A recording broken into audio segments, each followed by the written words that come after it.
Chapter 1. The Funeral at St. Mildred's. The village of Larkspur Lane, nestled among green hills and lazy brooks, had not seen much excitement since the unfortunate business of the vicar's runaway heifer some 3 years ago. Life here ticked along peacefully. Flower shows, bake sales, the occasional minor scandal about hedge boundaries, and of course, funerals.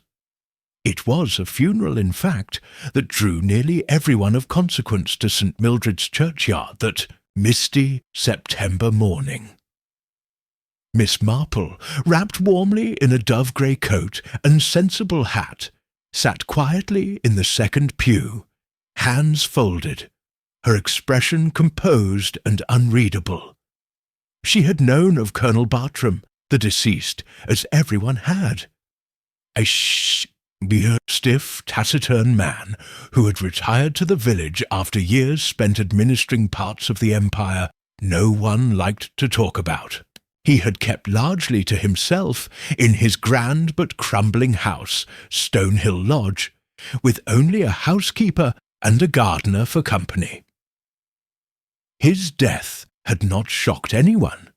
The colonel had been well into his 70s and increasingly frail. But funerals were a duty, and the whole village turned out in appropriate hats and gloves, murmuring the familiar time-softened phrases about a great loss and a fine old soldier. Miss Marple's sharp eyes flicked over the gathering. There was Major Lidicott, another retired military man, already whispering to Mr. Simpkins from the grocer's about something entirely unrelated to grief.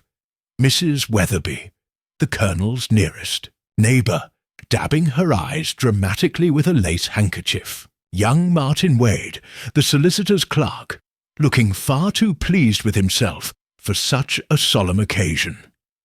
And of course, Mr. and Mrs. Barnes, who had made it their life's work to attend every funeral in 3 counties. The service was unremarkable. The vicar intoned the prayers, the hymns were sung a little off-key, and the pallbearers bore the coffin down the aisle to be laid in the Bartram family plot. That was when it happened. As the coffin was lowered into the freshly dug grave, there came a sudden commotion among the grave-diggers, a cry, a clatter of spades dropped, and then a dreadful, stunned silence. The vicar hurried forward, whispering urgently to the men.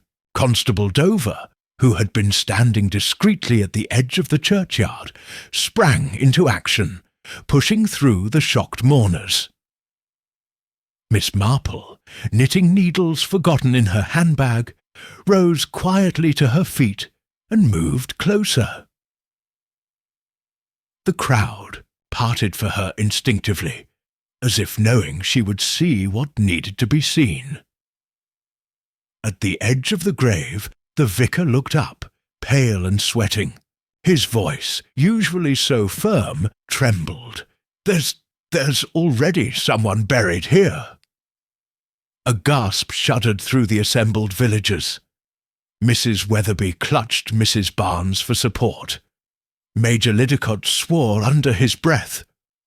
Constable Dover, who was not a man of great imagination, stared blankly at the vicar. "What do you mean, already buried?" he demanded. The gravedigger, a wiry old man named Seth Harrow, wiped his forehead with a muddy sleeve. "It weren't supposed to be, sir," he said hoarsely. "We dug this grave fresh yesterday, just as ordered. But when we turned over the last of the earth this morning there was a coffin already there." He pointed shakily. Miss Marple, moving with the deliberate calm of someone who understood the importance of not interfering, stepped a little closer. Sure enough, half buried in the exposed earth, she could just make out the rotted corner of an old wooden coffin. It was an appalling mistake, or something worse. The vicar, looking faint, turned to the assembled mourners. I'm afraid we must postpone the interment." The villagers stood about awkwardly, torn between horror and morbid fascination. Mrs. Barton muttered something about the work of vandals, while Miss Giles, the schoolmistress, pursed her lips grimly and declared it a disgrace to the village. Miss Marple said nothing.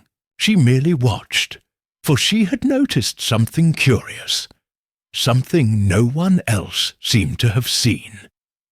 The fresh turf cut aside from the grave had been laid neatly, yes, but there was a second set of tracks, deep impressions leading from the path to the grave's edge, tracks made by heavy boots, not yesterday's tracks.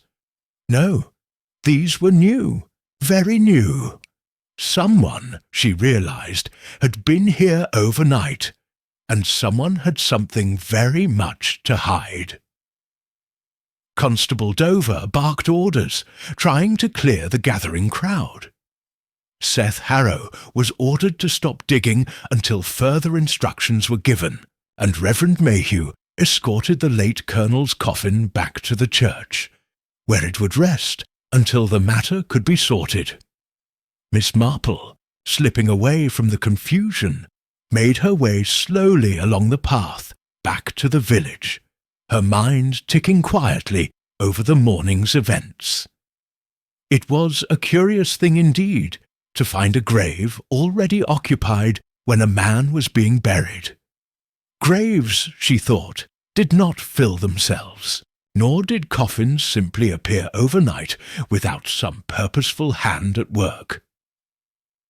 The question was not merely who was buried there, but why they had been hidden, and why someone had gone to such trouble to ensure the discovery would not occur until too late.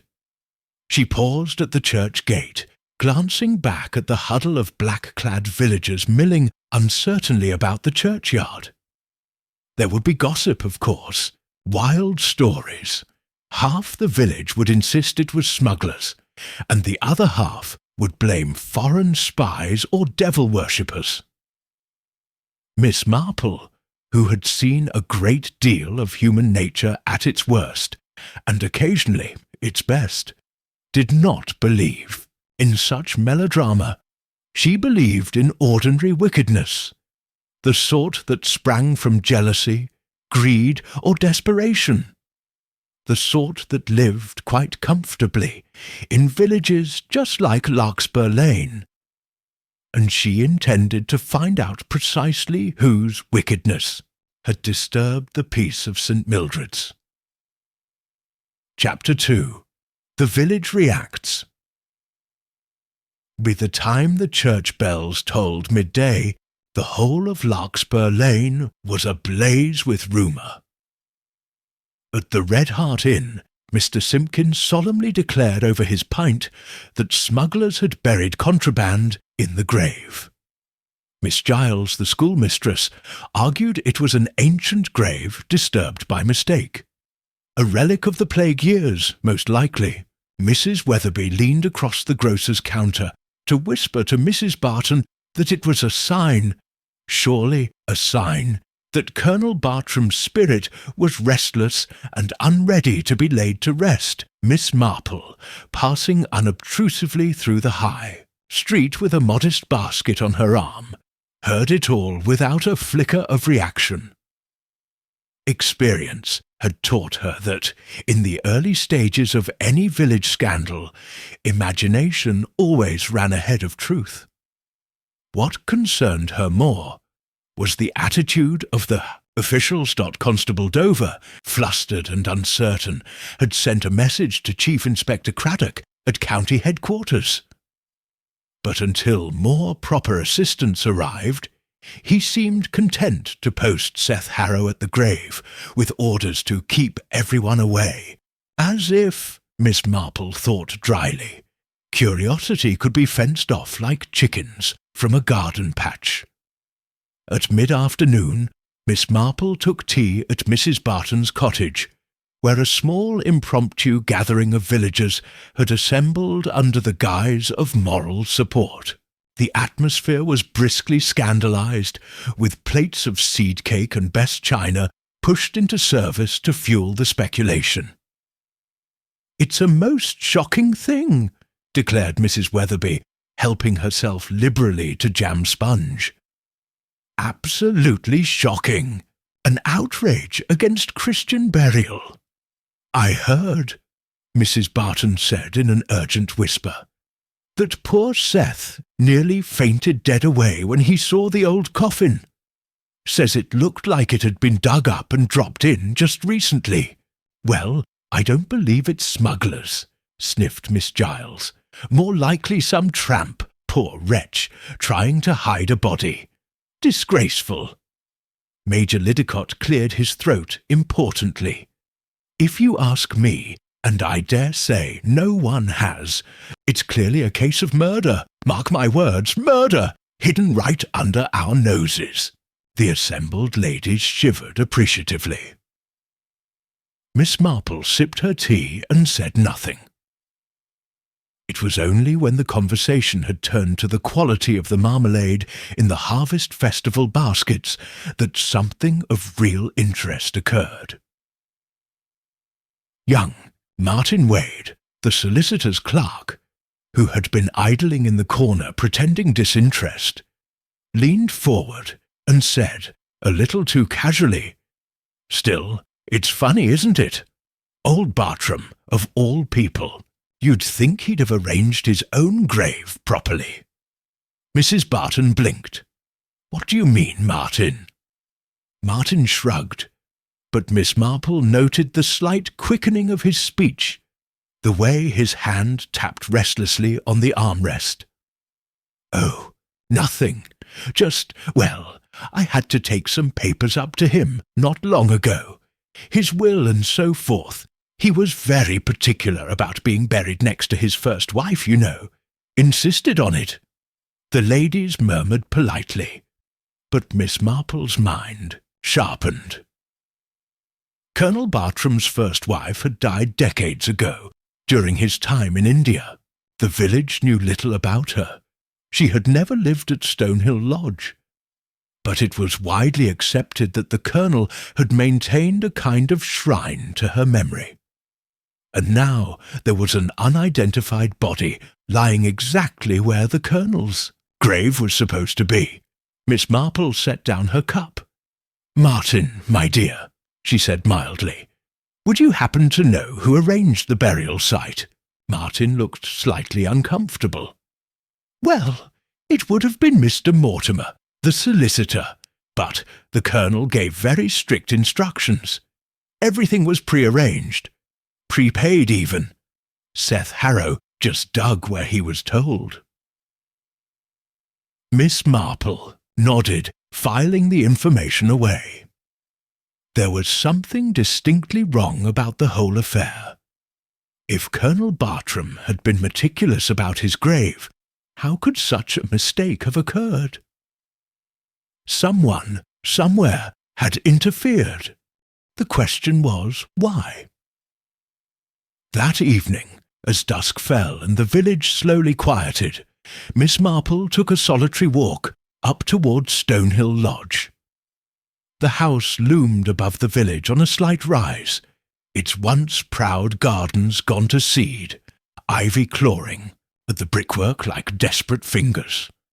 Lights glowed in a few downstairs windows. From the drive, she could hear the clatter of dishes being washed. The housekeeper, no doubt, carrying on. Miss Marple did not approach the house. Instead, she walked slowly along the boundary fence, observing. The lodge had an air of abandonment about it now, not just from the colonel's passing, but from years of slow neglect. Yet something caught her eye. Near the side gate, where a gravel path curved toward the rear of the property, the earth was disturbed, not freshly dug, but churned and patched as if someone had tried to smooth it over in a hurry. Miss Marple's sharp gaze missed nothing. A little farther on, she noticed something else. A small scrap of fabric caught on the fence wire. Dark, heavy cloth, uniform material perhaps. She plucked it free and turned it thoughtfully in her gloved fingers. Miss Marple stood for a moment in the gathering gloom, her mind knitting the threads together. An unknown body hidden in the wrong grave, a colonel with secrets buried deeper than the village guessed, a solicitor's clerk a little too quick to hint at anomalies. And now traces of activity around the colonel's property, where none should be. It was, she thought with a familiar thrill, a puzzle, worthy of attention, a riddle, in fact, a riddle about a grave, and a man who perhaps had not been as solitary nor as blameless as the village fondly believed. Miss Marple turned for home, the scrap of cloth tucked into her handbag, the corners of her mouth tightening a dear to your due. Quiet satisfaction. The dead, she knew, did not move themselves, and sooner or later the living left a trail, if one knew how to look for it. Chapter 3. Early Investigation. The next morning found Miss Marple seated neatly at her breakfast table, a pot of strong Darjeeling by her side, and a copy of the Morning Clarion unopened on the tablecloth. The newspaper, full of sensational headlines from London, had little to offer on the far more intriguing mystery unfolding in Larkspur Lane. She had, however, just finished drafting a short, precise note to Chief Inspector Craddock, requesting a private word when he arrived later that day to inspect the grave. Satisfied, she slipped the note into an envelope and rang for the village boy, Tommy Price, to deliver it. There was no sense, after all, in waiting idly when human nature and folly might already be on the move. By midday, the village was buzzing anew. Chief Inspector Craddock had arrived in his modest black motor car, a man of medium height and square build, with a keen eye and a dry, respectful manner toward Miss Marple that spoke of old acquaintance. They met quietly in the vicarage garden, away from the eager ears of the villagers. "I thought I'd find you with your knitting and a mystery, Miss Marple," Craddock said warmly. Tipping his hat, Miss Marple smiled demurely. "It is pleasant to see you again, Inspector, and indeed it is a curious matter." They seated themselves on a weathered wooden bench beneath the apple trees, bees droning lazily in the late September sun. "I've read the initial reports," Craddock said, pulling a small notebook from his pocket. "Gravedigger reports an unexpected coffin. No recent burials in that spot. Colonel Bartram's plot arranged a year ago. Mortimer, the solicitor, handled the paperwork." He glanced at her. "You have thoughts, no doubt." Miss Marple sipped her tea. "Only that graves do not spontaneously produce occupants, Chief Inspector, and that Colonel Bartram was not a man given to errors." Craddock smiled grimly. "No, that was my impression too." Miss Marple leaned forward slightly, her voice low. "I believe someone buried that coffin quite recently, perhaps within the last few days." Craddock raised an eyebrow. "Evidence?" "A scrap of cloth," Miss Marple said calmly, withdrawing the small folded piece from her reticule. "Found caught on the fence near Stonehill Lodge. Heavy fabric, possibly, from a uniform or work coat. Torn, perhaps, during the activity." Craddock took the cloth, examining it carefully. His expression sharpened. "I'll have our lab look at it, of course," he said. "But it matches the texture of the gardener's old work coats. He may have seen or heard something." Miss Marple nodded. "Or participated, willingly or otherwise." Craddock made a few notes, then tucked the cloth into an evidence envelope. "Anything else?" he asked. Miss Marple's eyes twinkled. "Only a mere general observation, Inspector.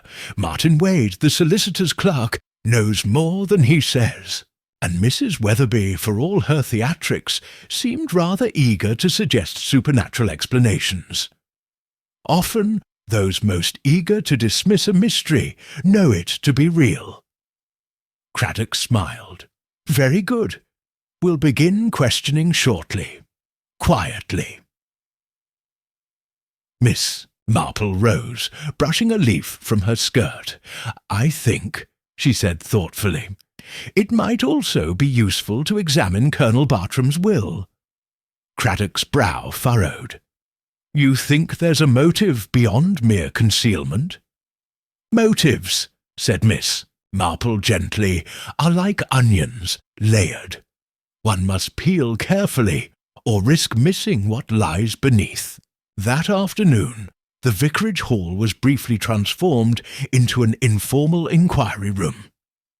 Chief Inspector Craddock, assisted by Constable Dover, looking flustered but proud to be included, set about interviewing the villagers most connected to the burial.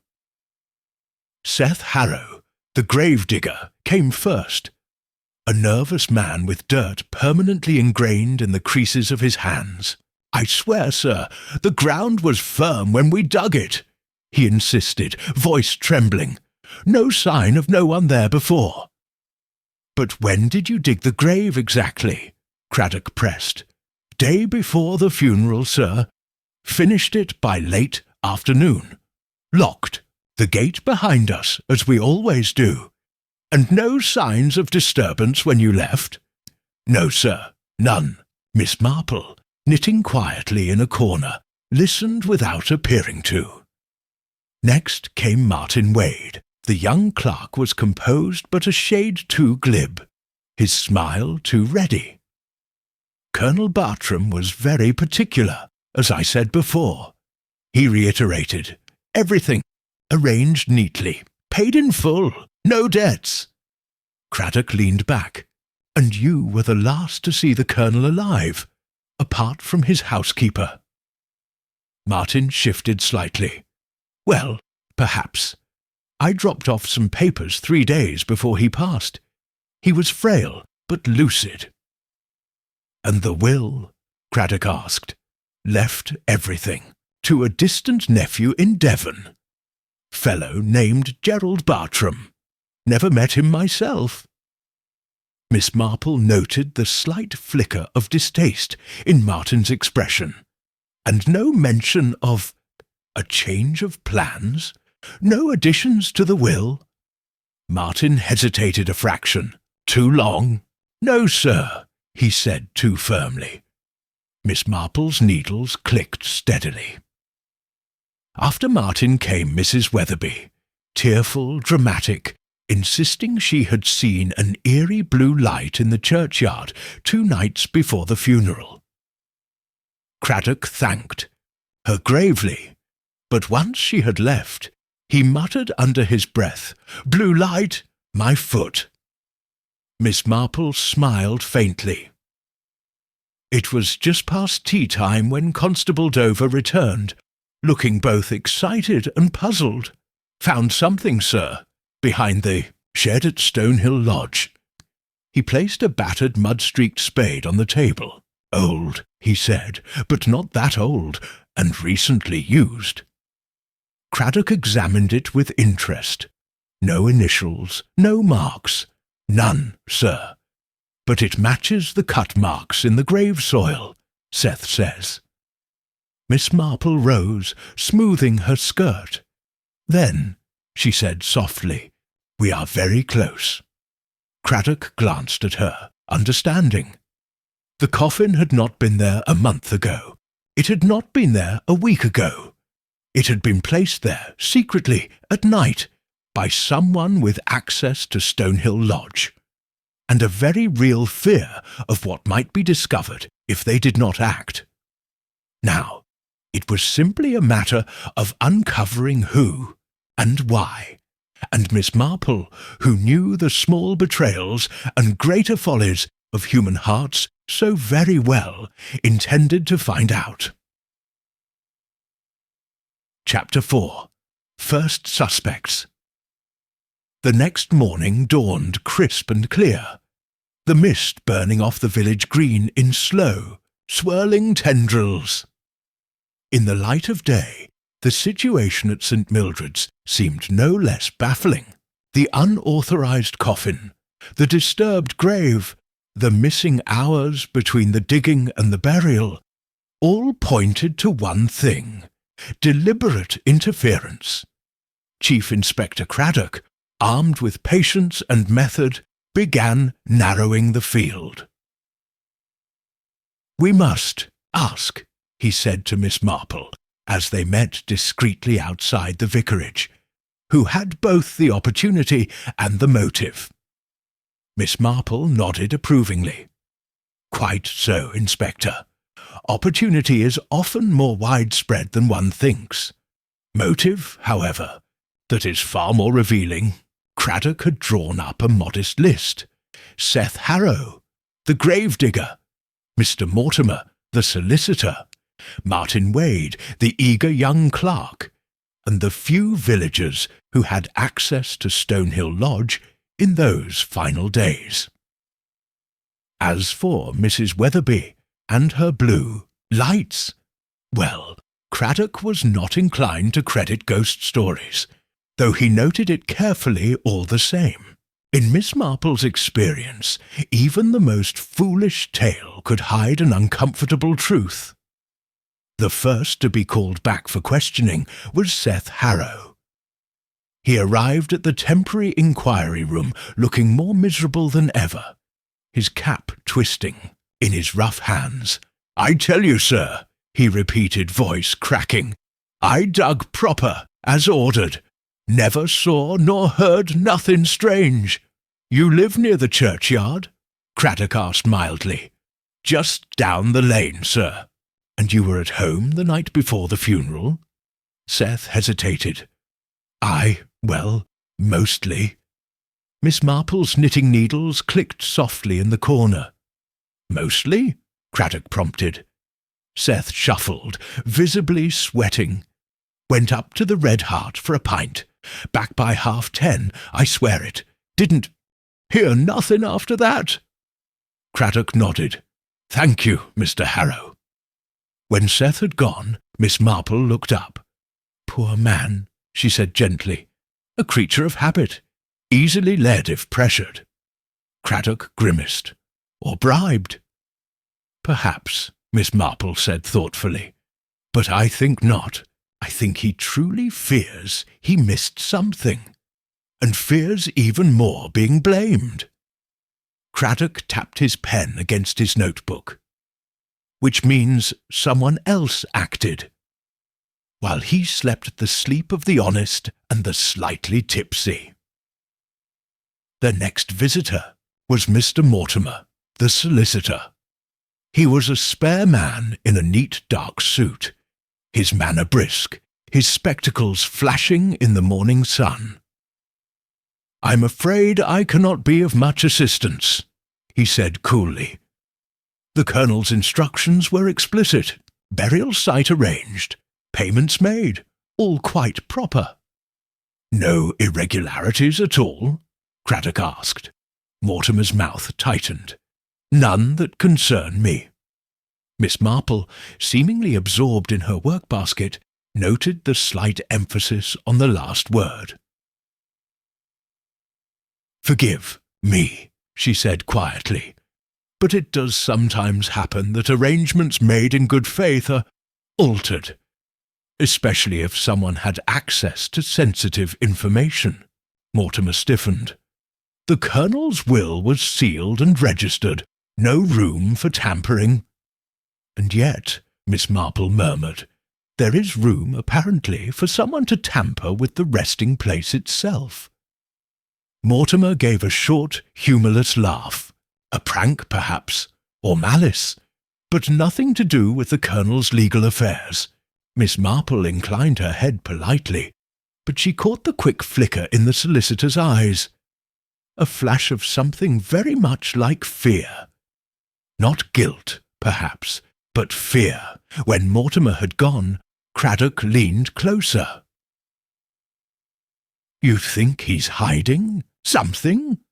"I think he knows something," Miss Marple corrected, "and he does not wish it known that he knows." Later that afternoon, Miss Marple made a quiet visit to Mrs. Weatherby. The older woman welcomed her eagerly, ushering her into a heavily perfumed sitting room crammed with knick-knacks and doilies. "You know, Miss Marple," Mrs. Weatherby said breathlessly, "I've remembered something else. It may be important." Miss Marple smiled encouragingly. "Do tell, my dear." "It was just after dusk, the night before the funeral," Mrs. Weatherby whispered. "I saw someone, a figure, moving by the hedge at Stonehill Lodge, carrying something." "Something?" Miss Marple repeated gently. Mrs. Weatherby nodded eagerly. "A sack or a bundle, perhaps. I couldn't see clearly. But they were moving quickly, furtively." Miss Marple folded her hands. "And this figure, large, small?" Mrs. Weatherby hesitated. "Medium, I suppose. Not as tall as Major Liddycott. Not as short as young Martin Wade."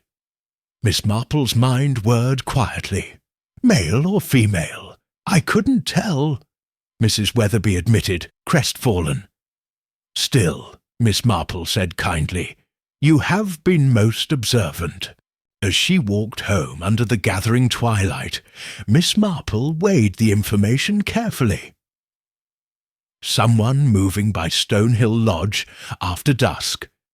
Someone carrying a bundle.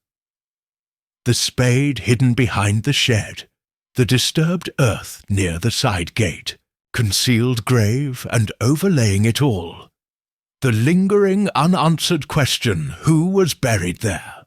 The exhumation, Craddock had informed her, would proceed the next morning under police supervision. Until then, there was little more to be done. Except, of course, to think, and Miss Marple, who had unravelled more human tangles with her knitting, needles than most detectives with fingerprints and microscopes, thought very carefully indeed, because she had begun to see a pattern. Faint, delicate, but unmistakable, threading through the quiet village. A pattern of lies stitched into everyday lives. And very soon, she was sure, it would unravel. It would take was a single tug at the right thread. Chapter 5. A Hidden Clue. The following morning, the villagers of Larkspur Lane awoke to a crisp, bright day. A morning that seemed too cheerful for the solemn business about to unfold at St. Mildred's. Shortly after 9, Chief Inspector Craddock and a team of men arrived at the churchyard to supervise the careful exhumation of the mysterious coffin. Constable Dover, chest puffed with unearned importance, busied himself shooing away curious onlookers. Seth Harrow, pale but determined, assisted under close watch. Miss Marple, naturally, did not press to be present. She knew that dramatic unveilings rarely yielded the most important discoveries. Instead, she walked slowly around the churchyard, studying the ground with a casual eye. It was there, at the far corner of the stone wall, that she found it. A small overlooked clue. A cigarette stub, flattened into the mud. It might have been nothing. After all, the churchyard had seen many visitors during the funeral. But Miss Marple's sharp eyes noted several things at once. The cigarette was of an expensive brand, not one sold locally, and it had been crushed deliberately, not casually dropped. Moreover, near it, barely visible in the soft earth, were faint impressions, the tread of heavy boots, different from the gravedigger's usual rubber soles. Someone had waited here, someone who did not wish to be seen. She wrapped the stub carefully in her handkerchief and tucked it away in her bag before continuing her slow circuit. By the time she returned to the vicarage, news had already begun to trickle through. Constable, Dover, looking grave, met her at the gate. "They've opened it," he said in a low voice. "The coffin." "And what did they find?" asked Miss Marple gently. "A body, miss," he said, voice shaking slightly. "A man. Dead these past few weeks, they reckon. Not buried proper either, all rough and rushed. No marker, no ceremony." "Identified?" Miss Marple asked. Dover shook his head. "No papers, no ring, clothes cheap, working man's maybe, but there was something odd." He glanced around and dropped his voice. "Broken wrist, miss, set badly, old injury, like he'd taken a bad fall once and never healed right." Miss Marple nodded thoughtfully. A man with an old injury, unknown to the village, and yet buried with haste and secrecy. She turned the matter over in her mind. Meanwhile, at the vicarage, Inspector Craddock was methodically assembling what few facts they had. "The cause of death isn't certain yet," he said. "Could be blunt force. There was a head injury. But we'll need the coroner's report." He studied Miss Marple closely. "You look as though you've found something." Miss Marple smiled mildly and withdrew the handkerchief-wrapped cigarette. "A visitor to the graveyard," she said, handing it over. "Expensive taste in tobacco. Perhaps not a local man, and quite deliberate about where he waited." Craddock examined it and whistled softly. "Good catch. I'll send it off for prints, though I doubt we'll be so lucky." Miss Marple sipped her tea, thinking. It all pointed to an outsider, or perhaps someone living so quietly on the village's fringes that they had never truly been known. But why bury him in the Colonel's grave? Accident? No, too precise. A message, perhaps, or a substitution? A thought prickled at the back of Miss Marple's mind. An outrageous thought. But she tucked it away for later. First, there was the matter of the Colonel's household. Miss Marple knew that in small, tight-knit villages, scandals had a way of taking root not from the grand houses, but from the forgotten corners, the kitchen garden, the tradesman's entrance, the servants' hall. She decided to visit Stonehill Lodge again. The house looked even more forlorn in the bright light of morning, shutters drawn, grass unmowed, a black wreath still hanging askew on the heavy oak door. But someone was there. Miss Marple could see smoke rising thinly from the rear chimney. The housekeeper must still be minding the place. Sure enough, Mrs. Rawlins, the Colonel's housekeeper of 20 years, answered Miss Marple's knock with a mixture of suspicion and weary resignation. "Good morning, Mrs. Rawlins," Miss Marple said sweetly. "I wonder if you might spare me a moment. I would so like to see the Colonel's gardens before they fall too far into neglect." Flattered by the attention and eager to share a little of her burdens, Mrs. Rawlins agreed, leading Miss Marple through the back of the house into the overgrown kitchen gardens. He loved his vegetables, did the Colonel, Mrs. Rawlins said, wiping her hands on her apron.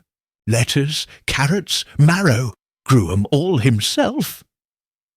You must miss him, Miss Marple said gently. Mrs. Rawlins sighed. It's strange, isn't it? House so quiet, as if it's holding its breath.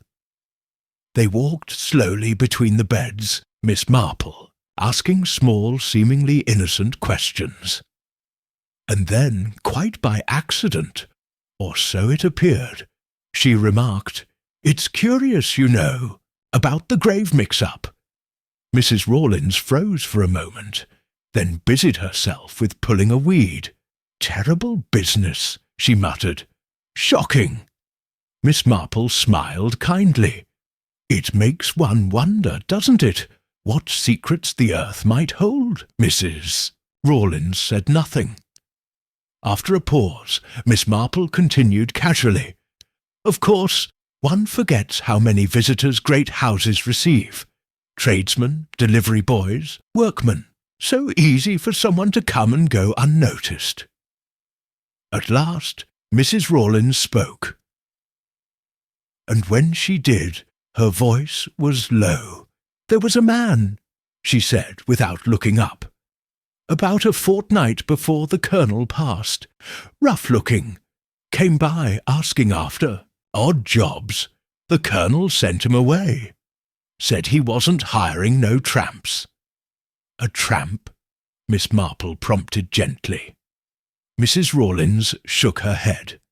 Not exactly. Strong enough. Smart mouth. Said he knew the Colonel from before.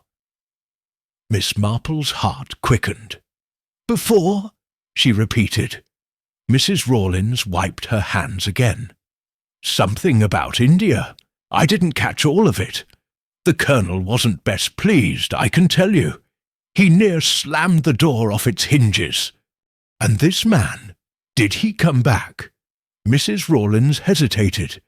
I thought I saw someone near the stables a few nights later. But it was dark. Could have been a fox, for all I know. Miss Marple thanked her warmly and made her way back down the path to the village. A man from the Colonel's past. A man unwelcome but persistent. A man who now lay buried under someone else's name. The pieces were beginning to fit together. But Miss Marple knew better than to force them. Not yet. The truth would reveal itself. Soon enough, if one listened carefully to the whisper of the village, to the small forgotten things that others overlooked. And Miss Marple, who had spent a lifetime listening, was ready. Chapter 6. Confrontations and secrets the next morning. The bright September sun had done little to dispel the undercurrent of tension in Larkspur Lane. The discovery of the unknown man in Colonel Bartram's grave had struck at something deep in the village. A sense of unease that grew sharper with every whispered conversation and every cautious glance exchanged across garden hedges. At the vicarage, Miss Marple sat quietly with Chief Inspector Craddock, reviewing the threads of the case as they now lay before them. "We have an unknown man," Craddock said, ticking off points on his fingers, "with a broken wrist, likely dead for 2 to 3 weeks, buried secretly at St. Mildred's. No identification, no local ties as far as we can tell." He paused. "And we have Colonel Bartram, meticulous, private, receiving an unexpected visitor shortly before his death." Miss Marple nodded. "And a solicitor's clerk," she added, "who seems unduly nervous about the will, and a housekeeper who has noticed more than she realizes." Craddock tapped his pen against his notebook thoughtfully. "You believe there's a connection between the Colonel's past life and this man's death?" "I believe," Miss Marple said softly, "that the past rarely stays buried.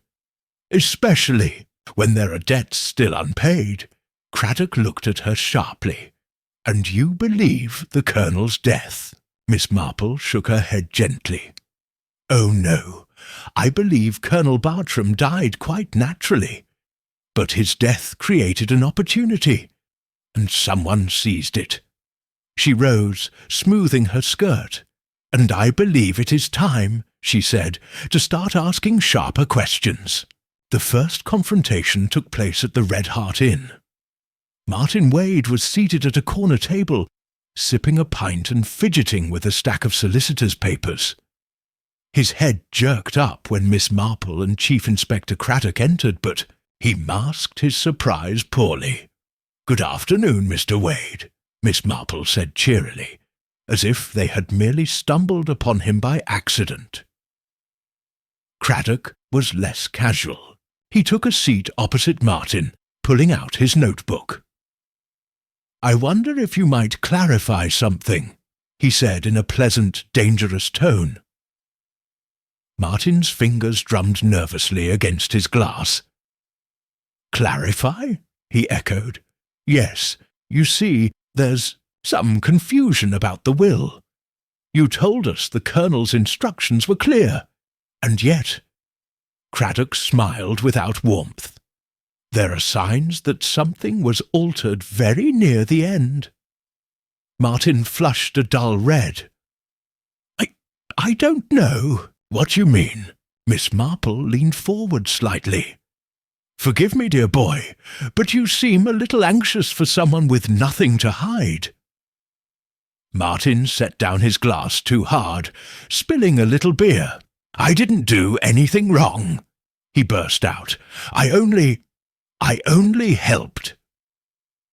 "Helped whom?" Craddock asked sharply. Martin's mouth opened and closed like a fish. At last he muttered, "I delivered a second document, a codicil. The Colonel signed it. I witnessed it." Craddock's eyes sharpened.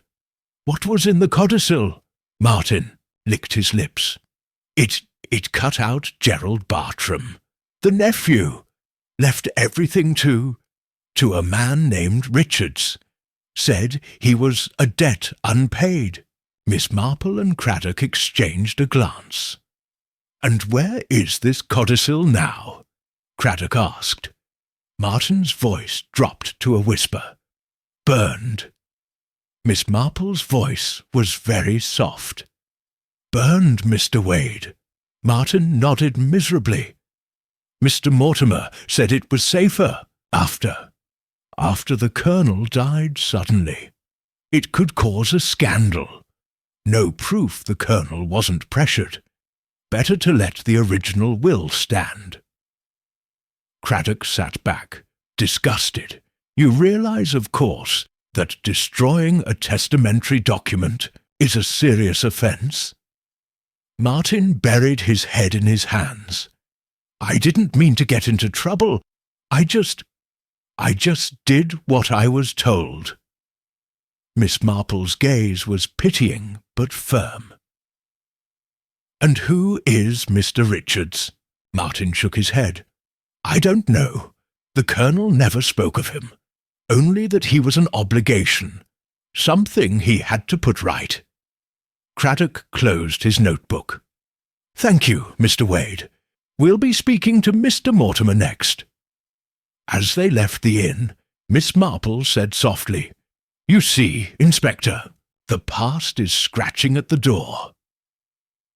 That afternoon, Craddock confronted Mortimer at his office, a tidy, fussy little place with polished brass fittings and a row of solemn legal volumes lined up like soldiers on a shelf. Mortimer was colder, sharper than Martin Wade, but no less anxious beneath his professional exterior.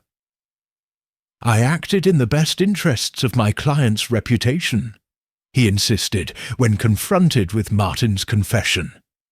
There was no malice, only prudence. "And the man named Richards?" Craddock pressed. Mortimer's mouth thinned. an old associate of the Colonel's from his time in India. There were rumours. Miss Marple, seated primly in the corner, said nothing, but her mind raced. Rumours. A debt.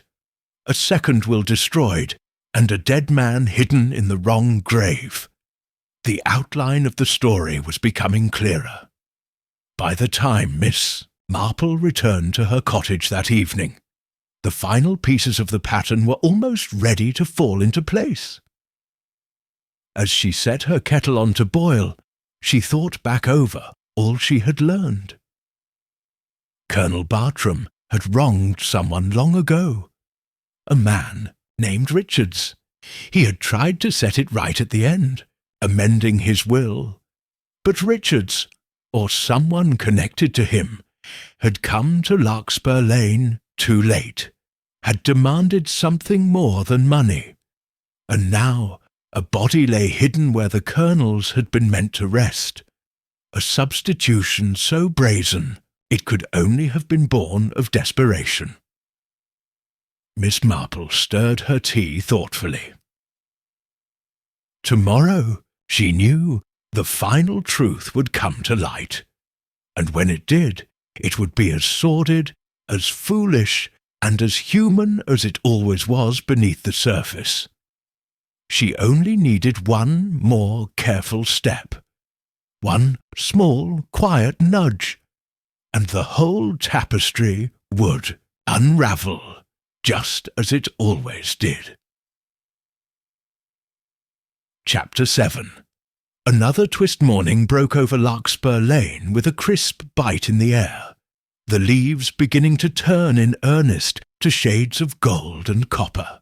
But despite the beauty of the season, a heaviness lingered across the village, a sense that something had shifted subtly but permanently since the funeral at St. Mildred's. Miss Marple spent the early part of the day quietly, trimming her late roses and polishing her teapot. To the casual eye, she might have seemed the very model of harmless old age, but her mind ticked forward with quiet certainty. The pieces were close now, closer than the villagers guessed. And then, shortly before midday, news came that stirred the whole village into fresh agitation. Seth Harrow, the gravedigger, had disappeared. At first, no one thought much of it. Seth was known to wander off for an ale or two, particularly when his nerves were rattled. But when he failed to turn up for his usual mid-morning check at the churchyard, Reverend Mayhew grew concerned and sent young Tommy Price down to Seth's cottage. Tommy returned pale and breathless. "The door was open, sir," he reported, "and the place was all a mess, like someone left in a hurry. Constable Dover, fetched in a flurry, confirmed it. Seth Harrow was gone. The villagers, already rattled, seized on the news hungrily. "Run off," declared Major Lidicott over his morning paper. "Guilt, plain as day." "Or fear," murmured Mrs. Weatherby to Mrs. Barton over the marmalade shelves at the grocer's. Fear of who might be next. By the time Chief Inspector Craddock arrived at Seth's small, tumble-down cottage, the scene was clear enough. The bed had not been slept in, a battered suitcase was missing, and on the table, hastily scrawled on the back of a butcher's bill, was a note: "I don't want trouble. Better to go. Leave the dead to lie." Craddock swore under his breath. Miss Marple, who had quietly followed the procession to the lane's end, studied the note carefully. "The handwriting is unsteady," she remarked, "and not just from haste.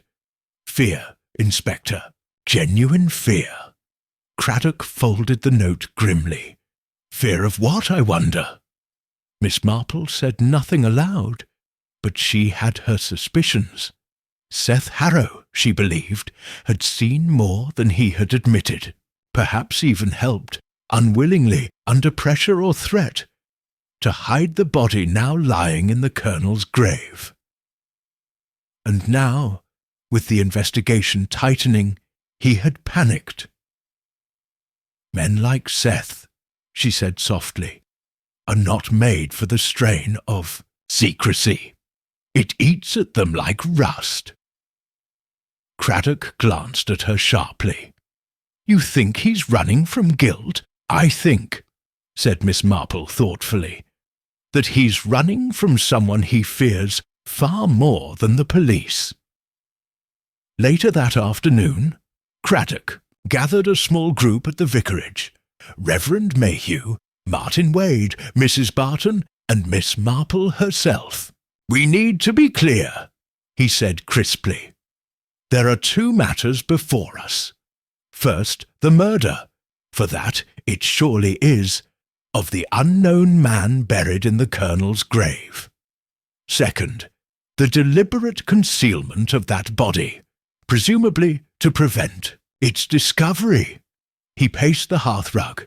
"Someone in this village knows more than they've said."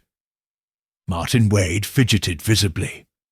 Mrs. Barton clasped her hands tighter in her lap. The Reverend looked stricken. Only Miss Marple sat quietly, knitting, needles clicking steadily. Craddock continued. "Seth Harrow may hold the key. His disappearance complicates matters, but I've sent word to stations and inns up and down the county. If he tries to leave by train or coach, we'll have him." Miss Marple finished her row and set her work neatly in her lap. "I wonder," she said mildly, "whether it is the man who buried the body we should focus on, or the man who caused the death in the first place." There was a heavy silence. Craddock nodded slowly. "Quite right, Miss Marple.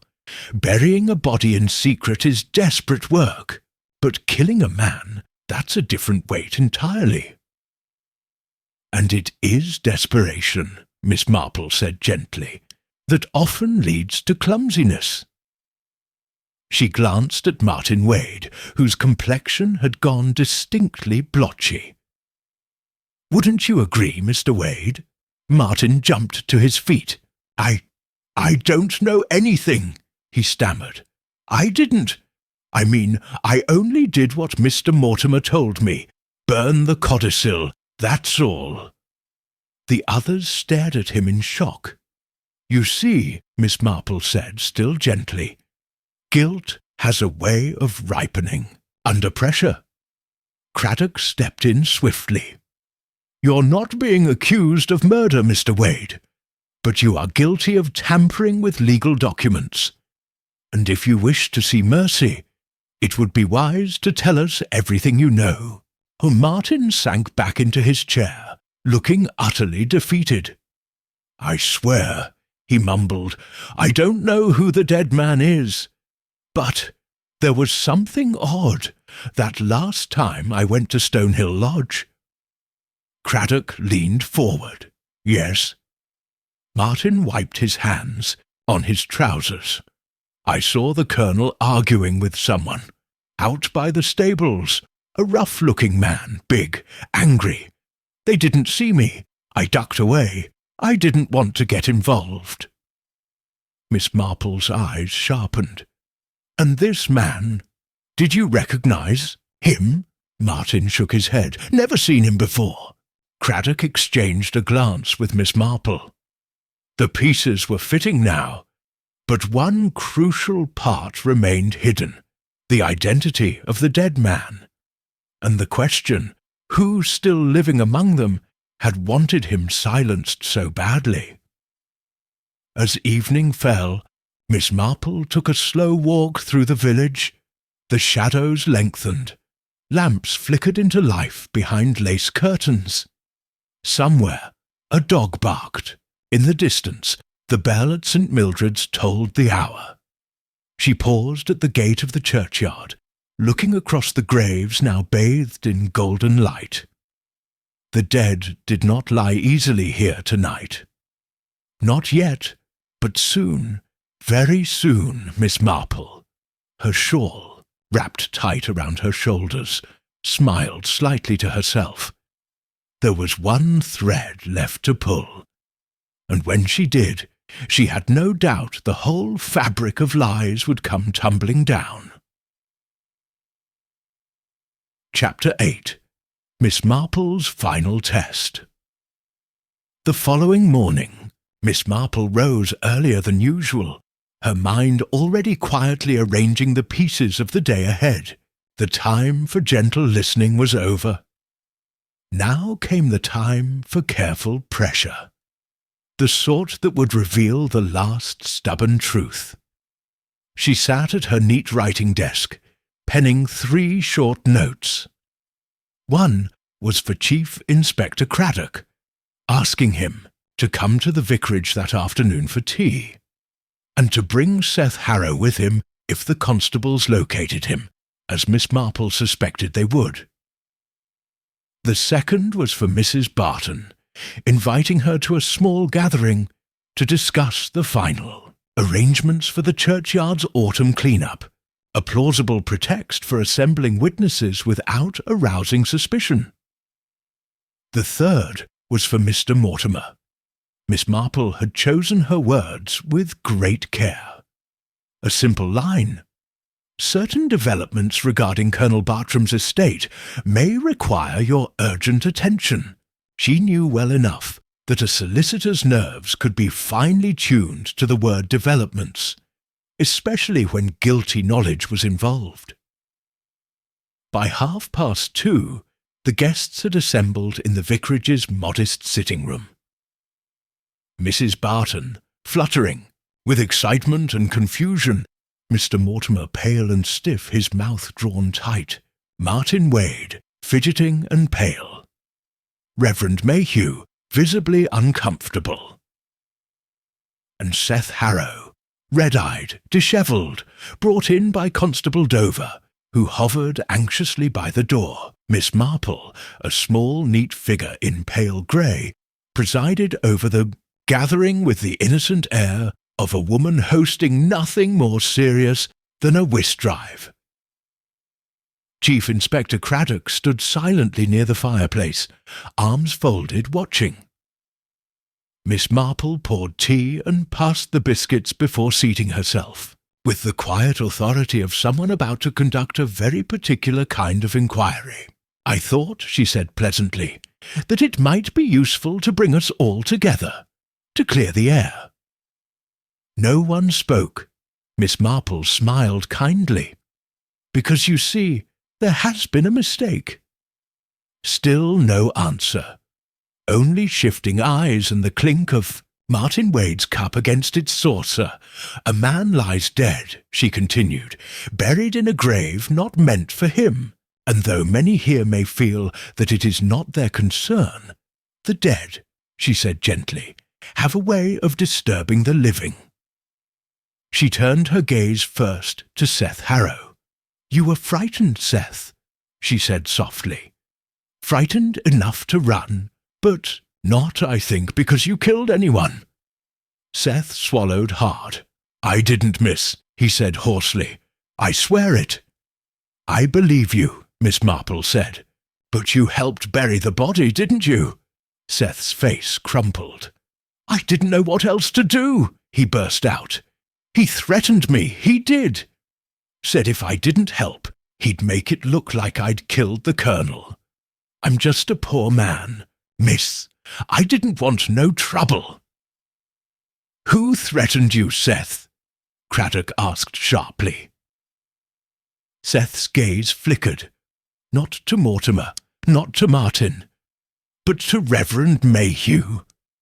A soft, horrified gasp escaped from Mrs. Barton. The vicar's face had gone utterly white. Miss Marple, calm as ever, folded her hands neatly in her lap. "I thought as much," she said. It was a long minute before anyone spoke. Finally, Reverend Mayhew, his hands trembling, said, "You must understand. It was never supposed to end like this." Miss Marple's voice was gentle. "Perhaps you would explain." "Reverend," Mayhew sagged into his chair like a punctured balloon. "Richards, the dead man, came to me," he said heavily. "Bash, he said he knew things. Things about Colonel Bartram's past, about injustices. He said he wanted money. Reparations, he called it." Miss Marple nodded slightly. "Blackmail," Craddock said flatly. Mayhew shook his head miserably. "Not blackmail. Not at first. He said he wanted to meet with the Colonel. Settle things. He came to the church. He threatened to make it public if I didn't arrange it." "And you?" Craddock asked. "I tried to persuade the Colonel to meet him," Mayhew whispered. "But the Colonel refused. Denied everything. Dismissed Richards as a lunatic. He buried his face in his hands. Richards was furious. He said if the Colonel wouldn't pay, he'd expose everything. I lost my temper. I pushed him. It was raining. The ground was slick. He fell. Hit his head on a gravestone." The room was deathly silent. Miss Marple's voice was almost a whisper. "And he died." Mayhew nodded miserably. "I didn't mean to. It was an accident. But when I realized he was dead." He looked up, hollow-eyed. "I panicked. I went to Seth. He was digging the grave. I threatened him, forced him to help me move the body, bury it in the Colonel's grave. I thought no one would know. It would be over." Miss Marple's heart ached, for it was such a very human, very tragic confession. Craddock stepped forward, his voice formal. "I must caution you, Reverend Mayhew, that anything you say may be used in evidence." Mayhew merely nodded, as if he had known all along this moment would come. Later, as the formalities unfolded, as Mayhew was taken away quietly, as Seth Harrow gave his statement, as the village slowly began to buzz with the news, Miss Marple sat quietly in the vicarage garden, watching the last of the autumn roses sway in the breeze. She had seen it too many times before. The terrible, slow uncoiling of human guilt, a moment's rage, a moment's fear, and lives ruined beyond repair. Chief Inspector Craddock came to stand beside her. "You never thought it was Mortimer or Martin Wade, did you?" he asked quietly. Miss Marple smiled faintly. "They were foolish," she said. "Self-serving even, but not desperate, not enough for murder." Craddock nodded. "And Mayhew, Miss Marple's voice was soft. Desperation, Inspector. Desperation drives the most unlikely people to the darkest deeds." She rose, gathering her shawl about her shoulders. "But remember, even the darkest deeds," she said gently, "often begin with the best intentions." And with that, she walked slowly home, her figure small against the wide sunlit road, a solitary sentinel against the quiet tragedies of human nature. Chapter 9. The Reveal. The following evening, a hush hung over Larkspur Lane, as though the village itself were holding its breath. Word had spread, of course, even before Constable Dover finished clumsily requesting discretion from those who had witnessed Reverend Mayhew's quiet arrest. Every kitchen and drawing-room from the Red Hart Inn to the farthest cottage was thick with whispers. Missy Marple, however, remained serenely unmoved by the churning tide of gossip. There was still a duty to perform, the duty to explain, to make sense of what had happened. For the village needed not only the facts but the understanding, the stitching back together of torn threads. And so, at Chief Inspector Craddock's suggestion, a small select group gathered once again at the vicarage. Mrs. Barton, Mrs. Weatherby, Martin Wade, Seth Harrow, their faces drawn and expectant. And of course, Miss Marple herself. Craddock stood by the hearth, a stack of papers in hand, but it was Miss Marple who presided, knitting bag at her side as always. She began gently, her voice light but firm. It is, I think, important to understand that this tragedy did not begin here in Larkspur Lane, she said. It began many years ago, in India, where Colonel Bartram once served. There was a soft rustle as people shifted forward to listen. The Colonel, Miss Marple continued, was a proud man. Proud, and if we are honest, not always just. There were rumours, whispered even here, that during his time abroad, certain injustices occurred under his authority. One such injustice involved a man named Richards. Paused, letting the name settle among them. Richards was wronged grievously, so grievously that even decades later he carried the bitterness of it. And when he learned that Colonel Bartram had retired peacefully to England, he sought restitution. Mrs. Barton gasped quietly. Richards came to Larkspur Lane, Miss Marple said, seeking to confront the Colonel, not with violence initially, but with demands for acknowledgement, for compensation. She folded her hands, but the Colonel, true to his nature, refused. Miss Marple's gaze swept the room, and it was then, she said softly, that desperation took root, not only in Richards, but in Reverend Mayhew. There was a stunned silence. Mrs. Weatherby dabbed at her eyes with a lace handkerchief. Mayhew, Miss Marple said, found himself caught between loyalty to his parishioner and compassion for the wronged man. He attempted to mediate, but when tempers flared and a struggle occurred, Richards fell, struck his head, and died. She let the words fall quietly into the stillness. There was no plan for murder, only a terrible accident followed by fear. Martin Wade shifted uneasily. And so, Miss Marple said, the Reverend made a dreadful choice. Rather than face scandal, a scandal that might tarnish not only himself but the whole village, he concealed the body. Seth Harrow, she continued, had been drawn in by accident.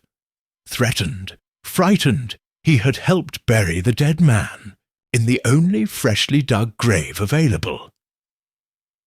Colonel Bartram's Mrs. Barton gave a soft, horrified moan. Miss Marple's voice, though gentle, was steady, but secrets have a way of breeding further tragedy. She turned slightly toward Martin Wade. The second thread, she said, was the matter of the will. Martin flushed crimson. You see, Miss Marple went on, Colonel Bartram, whether from conscience or practicality, had decided shortly before his death to amend his will. He intended to make reparations to Richards, to leave him Stonehill Lodge.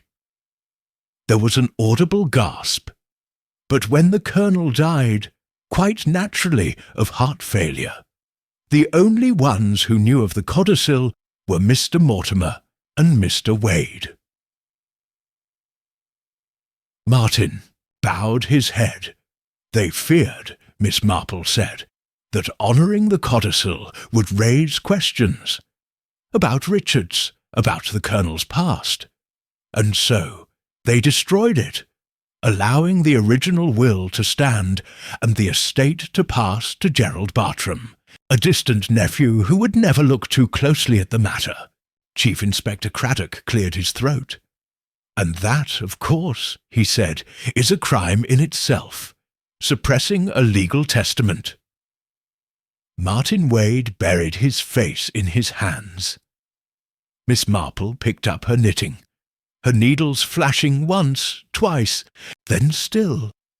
"It is a sad little story," she said, "a story of fear, fear of scandal, fear of shame, fear of facing the consequences of one's actions." Her voice softened. "And that, perhaps, is the saddest truth of all, that good men, decent men, sometimes choose wrongly when fear blinds them." There was a long, heavy silence. Seth Harrow, his cap twisting between his hands, muttered, "I didn't want no part of it, miss. I swear it." Miss Marple nodded kindly. "You were frightened, Seth, and sometimes fear makes cowards of the best of us." Craddock folded his papers briskly. "Arrangements will be made," he said. "Proper arrangements." Mrs. Barton stood, her face pale but composed. "We owe you a great debt, Miss Marple," she said. Miss Marple smiled faintly. "Not at all, my dear, I only listened. That is all anyone ever truly needs to do. Listen carefully enough." And with that, the meeting broke up, the villagers slipping away into the gathering dusk, their faces thoughtful, their hearts a little heavier. Later that night, Miss Marple sat by her parlour fire, her knitting in her lap, her thoughts far away. Outside, the wind rustled through the hedgerows. Somewhere, an owl hooted.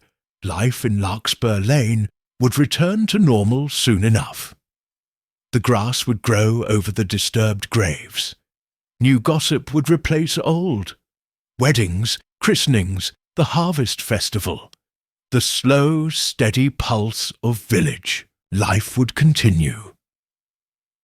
But some things Miss Marple knew would never be quite the same. The innocence of the village, always more illusion than reality, had been pierced. And once pierced, innocence was a difficult thing to patch. Miss Marple, who understood the frailty of human goodness better than most, did not mourn this. She only accepted it. For that, too, was part of living. To forgive where one could, to mourn where one must, and to continue quietly, with dignity and kindness. She sipped her tea and reached for her knitting. Outside, the church bell tolled softly, counting out the slow, eternal hours, and in the small, dark fields of Larkspur Lane, peace, or something like it, slowly settled once more. Chapter 10. Aftermath. A week later, Larkspur Lane was beginning cautiously to breathe again. The vicarage door remained closed, its once bustling kitchen garden neglected, while arrangements were quietly made for Reverend Mayhew's replacement. There was no formal announcement, only a respectful, heavy silence, the village's way of acknowledging disgrace without dwelling on it. Stonehill Lodge had been shuttered, pending legal review. It was said that Gerald Bartram, the distant nephew, would soon sell it off, with no intention of ever setting foot in the village that had given him an inheritance tainted by scandal.